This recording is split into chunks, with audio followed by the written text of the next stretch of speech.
Shalom. Shalom, brothers and sisters. Let's give all praises, fear, and glory and honors to Yahweh, Ba'ashim, Yashai, Ba'ashim, and Krakodash. Shalom to the elect. I want to go into what patience really is. Let me start with, this is Hebrews 10, verse 36. It says, "For ye have need of patience, that after ye have done the will of God, ye might receive the promise. For yet a little while, and he that shall come, and will not tarry. Now the just shall live by faith, but if any man draw back, my soul shall have no pleasure in him." And that's why you got to have patience. You got to have patience so you won't have to draw back, fall from the hands of the Lord. Because when you have patience, that means that you have love for that person. You're patient for that person. It says, "But we are not of them who draw back unto perdition, but of them that believe to the saving of the soul." So if you have faith, you know that the only one that can save your soul is God. Now let me get that word perdition, because perdition in Spanish, it means perdición. It means lost, losing yourself. It says perdition, eternal damnation, hell, utter destruction, lost. See that? So that's hell right there, falling from the Lord, losing your faith, losing your patience for God, because he's trying you, just like he tried Job. Job lost so much, and even the ones that are close to him were telling him to just don't believe God and just curse God and basically die. But he didn't do any of that. He stood grounded. He kept his faith in the Lord. He kept his love for God. Let's see.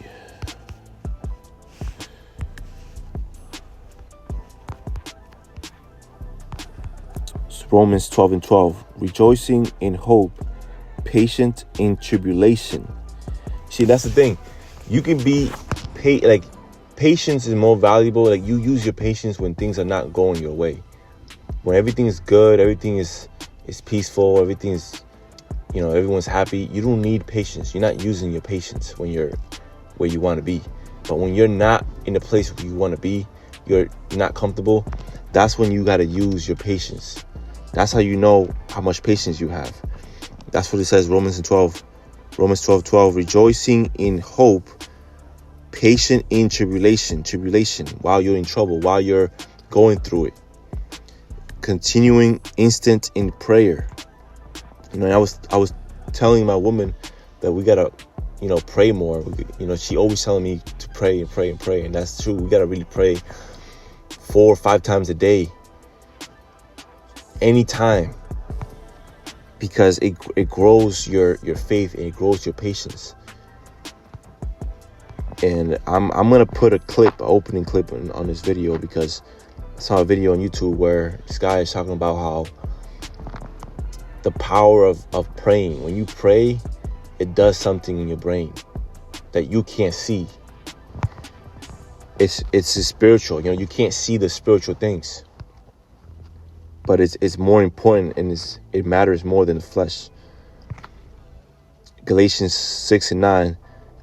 "And let us not be weary in well-doing, for in due season we shall reap, if we faint not." Again, you can't faint. You can't quit. You got to keep going. You got to keep running. Got to keep fighting, or else you won't get to your reward.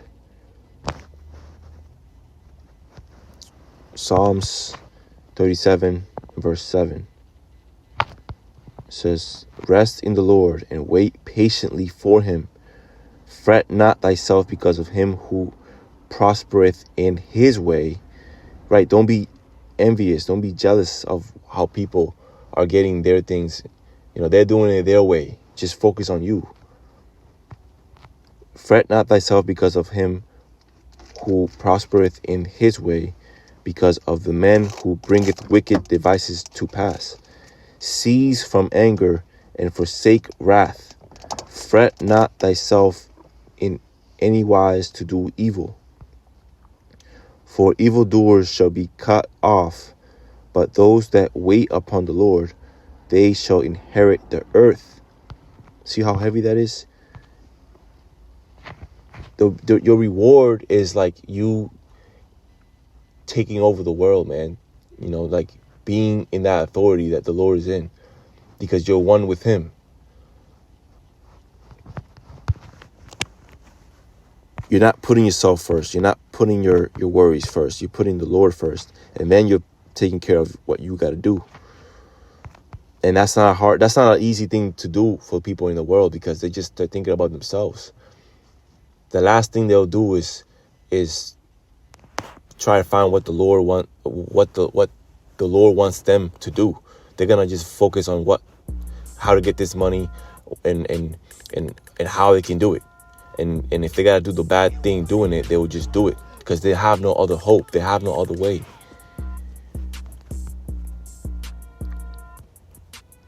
And that's why this is a treasure. When you have the Lord and you actually understand what he's saying and you have faith, that's not a small thing like the world wants you to think. Isaiah 40 verse 31. But they that wait upon the Lord shall renew their strength. They shall mount up with wings as eagles. They shall run and not be weary, not be weak, and they shall walk and not faint. A lot of people are fainting right now. Like they might have a good job, they might have money, they have things that they want, but at the end they feel empty inside. They feel like their whole life was in vain. They went to school for this much years. They got this dream job. Now they still got it. They gotta keep going to it. They got a house. They got a mortgage. Okay, like you're still growing old. Yes, you're having fun. Maybe taking trips, whatever. But then, right when your vacation is done, for example, like they still feel like something is empty, because what they don't have is they don't have anything for their soul. They don't have nothing for their spirit. All they have around them is for the flesh. All they have around them is just for their kids, and just for their flesh. Nothing is in the spirit. So like, and I always like, when I talk to a Christian that they gather in these churches, I always tell them, like, the main thing is not basically recruiting people and inviting me or inviting the other guy or another woman, like, and having more people and this family, that family. Like during coronavirus, all these churches were closed. So that's how like the Lord said, he doesn't dwell in temples made in hands. That means that you have to have God in you. You shouldn't have to go to a place to find God. You have to call him and find him yourself in your own home, in your own room, in your own mind.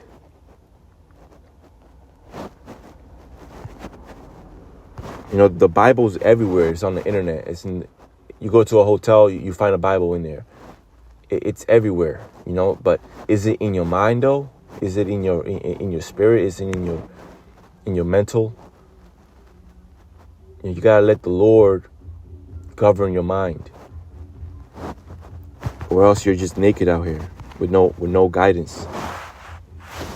So with that, continue growing your patience, grow in the Lord, and look for the kingdom first, and everything will be added to you. So with that, let's give all praises, all glory, all fear, all honors to Yahweh, Ba'ashim Yahushai, Heavenly Father and Son, Alpha and Omega. Shalom.